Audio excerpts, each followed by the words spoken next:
సంవత్సరాల తరబడి ఎన్ని మందులు వాడినా మీ మోకాల నొప్పులు తగ్గట్లేదా? ప్రాణ పెయిన్ క్లినిక్ లో అత్యాధునిక చికిత్స. మోసపోయే వాళ్ళు ఉన్నంత కాలం మోసం చేసే వాళ్ళు పుట్టగొడుగులా పుట్టుకొస్తుంటారు. ఇక నేటి కాలంలో మోసాలకు తావులేని చోటు లేదంటే అర్థం చేసుకోవచ్చు. ఎందుకంటే ప్రతి చోట మోసమే జరుగుతుంది. ఇక పెట్రోల్ బంకులో మోసాల గురించి చెప్పాల్సిన పని లేదు. పెట్రోల్ తక్కువగా రావడం, రీడింగ్ లో మోసం, నాణ్యత లేని ఇంధనం రావడం చూసాం. కానీ తాజాగా పెట్రోల్ కు బదులు నీళ్లు వచ్చాయి. వింటుంటేనే ఆశ్చర్యంగా ఉంది. ఈ ఘటన విజయవాడలోని ఓ పెట్రోల్ బంకులో చోటు చేసుకుంది.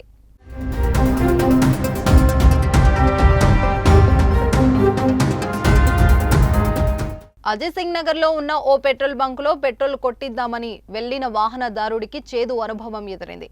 పెట్రోల్ కొట్టించుకున్న తర్వాత కొంత దూరం వెళ్లగానే వాహనం మొరాయించింది. దీంతో ఆ వాహనదారుడు మెకానిక్ ఆశ్రయించాడు. అక్కడే అసలు విషయం బయటపడింది. పెట్రోల్లో నీళ్లు కలిసిన విషయాన్ని మెకానిక్ గుర్తించాడు. వాహనదారుడు ఆ పెట్రోల్ బంకుపై ఆగ్రహం వ్యక్తం చేశాడు. పెట్రోల్ బంకు ఎదుట ఆందోళన చేపట్టారు. అయితే దీనిపై పెట్రోల్ బంకు యాజమాన్యం స్పందించి వర్షపు నీరు భూగర్భంలోని పెట్రోల్ ట్యాంకులో కలవడం వల్లే ఇలా జరిగిందని వివరణ ఇచ్చింది. నీళ్లు కలిసిన పెట్రోల్ కొట్టించుకున్న వినియోగదారులకు మళ్లీ పెట్రోల్ కొట్టిస్తామని, నీళ్లు కలవడం వల్ల పాడైన వాహనాలకు రిపేర్లు కూడా చేయిస్తామని ఆ పెట్రోల్ బంకు యాజమాన్యం హామీ ఇవ్వడంతో వాహనదారులు శాంతించారు.